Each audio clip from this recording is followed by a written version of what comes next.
my old house. I've just made some orange juice to make it feel like it's been lived in for at least the last 10 years, which it hasn't.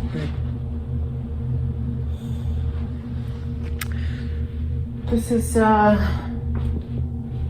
2009 to what, 2010, 2011, before I went back to Dubai.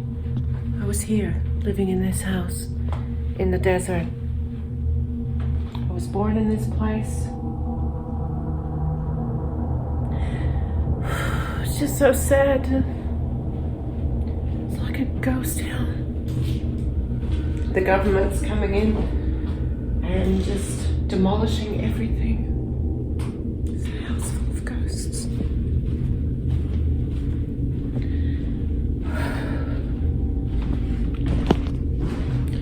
All my childhood was spent here. This is my room.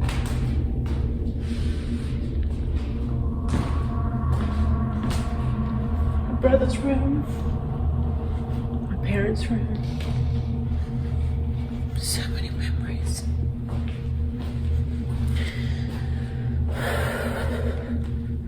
It's always so sad coming back here.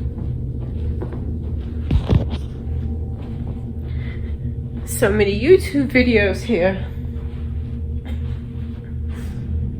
But this is where all these alien abductions were happening. Abductions. Right here. And out here. I talk about the man from Aldebaran. He came out. We were here at this rock.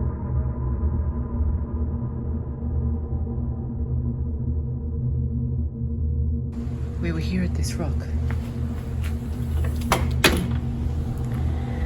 Oh gosh, there used to be so much life in this place.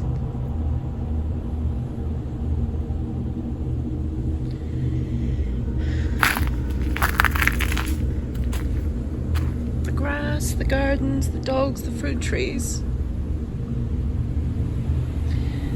Anyway. This is where I had the encounter. That starman from Aldebaran, so tall, and he was standing right here. I was standing here. He's my rock of alchemy, where I did a lot of my magic, my craft. Because the universe is so blazing here at night, it's unbelievable. This is such a sacred, magical place. It's hard to describe in words. But here I was with this Aldebaran man. And I was standing here. And my first words, I was here. I was standing right here. I looked up at him. He was right here. And I said, "Are you abducting me?" And he laughed. He found that so funny. But this was all telepathic. And he was enormous. I would say he was, I was looking up at him. 8 feet tall. He laughed and so I said, "Are you abducting me?" And he laughed and he said, "All the time." And I'm like, well, how many times? What number time is this? And he said, the 38th time. And then, I don't know what we did, but it was like a Saturday afternoon, late afternoon.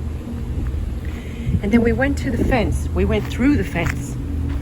We came out to this tree here. And his craft, his glassy looking craft, was parked right here behind this tree. And I've drawn a picture of it.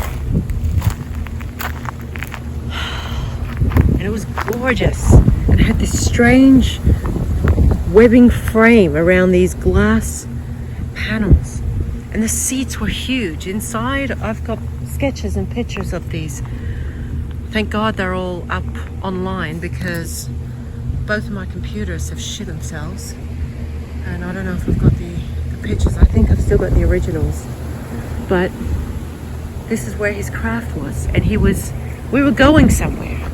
We were going somewhere, and I said to him, I remember the urgency of having to ask him so many questions. So I said to him, where are you from? Where are you from? And he gave me this image of a name called Aldebaran. So, and you know, this was before I was really studying stars and constellations, and I thought, what the hell is that name? Never heard of that place before. And I looked it up. The next day I looked it up.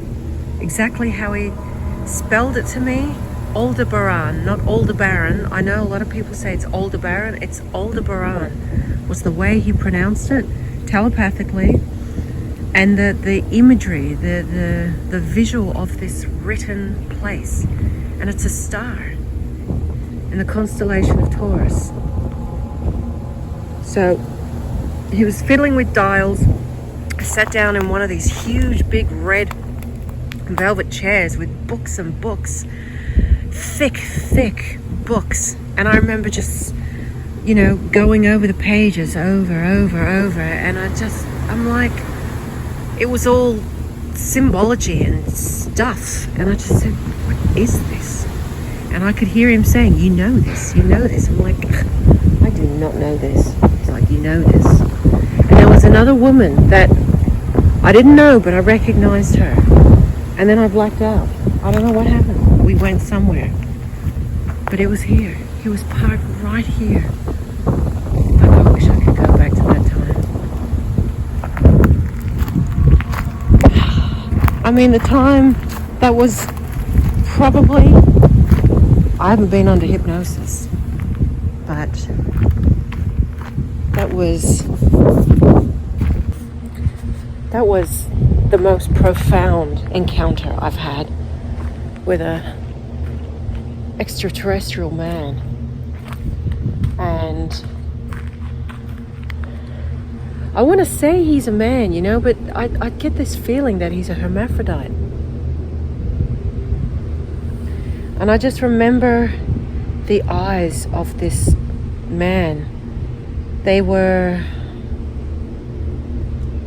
I'll never forget how much love pervaded from these eyes. It was a indescribable love. A love that I've never, ever felt from anyone, anything on this planet.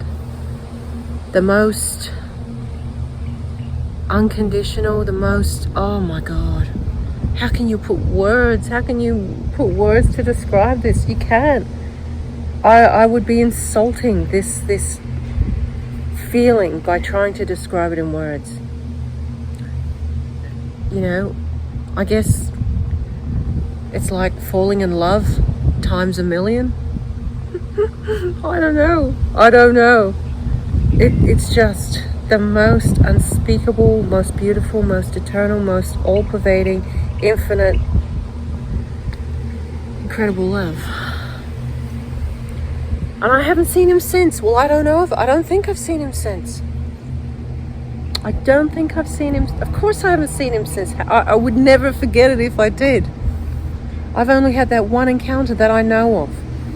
I mean, consciously, that's all I can remember, but unconsciously, maybe there are other encounters, but I don't know anything about them. So that was one of the more positive ones. Positive. Even the terrifying ones with the greys that I've had down here, that I've had all in this house. Even outside of this fence. I mean, there's been so many frightening encounters, to me frightening. And it's all happened at this house. I remember these globular balls drifting down, these furry, glowing balls came down. And it was dark, I was at the windows, and I just remember thinking, oh my God, they're here. They're coming. I know they're coming for me. Oh God, it was awful. Oh, it's the most awful feeling.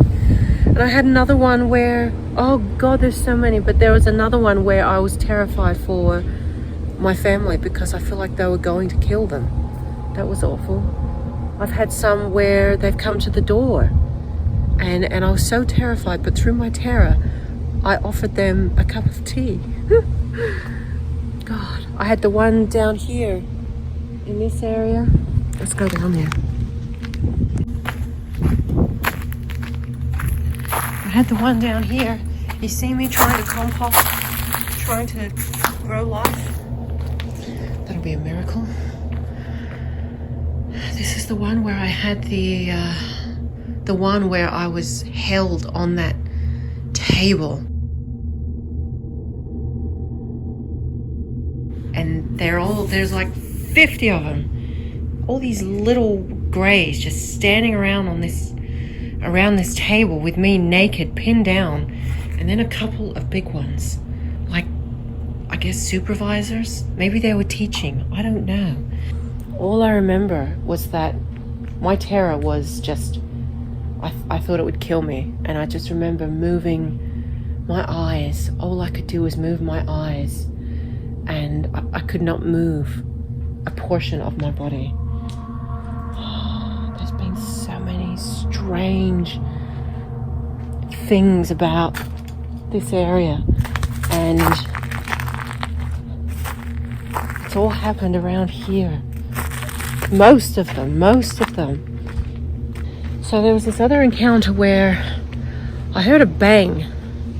No, this wasn't the thunderstorm one. So many encounters here.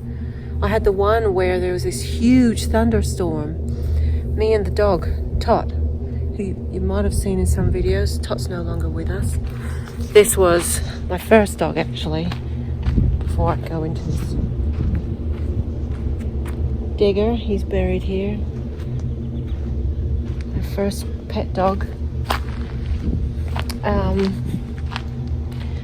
But that was strange as well. But this one, I was sitting on the lounge, as I did on the internet back in 2009, back when YouTube was beautiful and grassroots and nice, before it became a monster.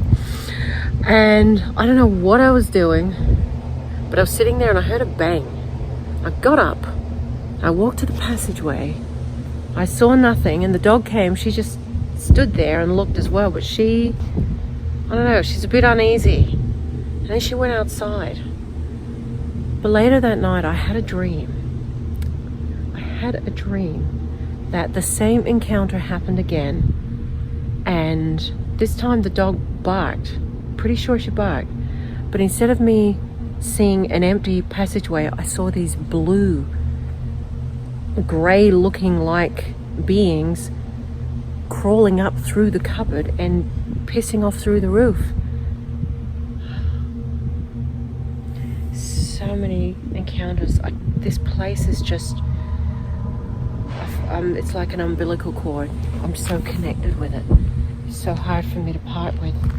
I'm so devastated that it's come to this. Government, as soon as the coal mine closed down, everyone left within 2 years. This became a ghost town, and then the government decided that they're going to bulldoze all these beautiful houses, which, with a bit of love and care, they could all be fixed.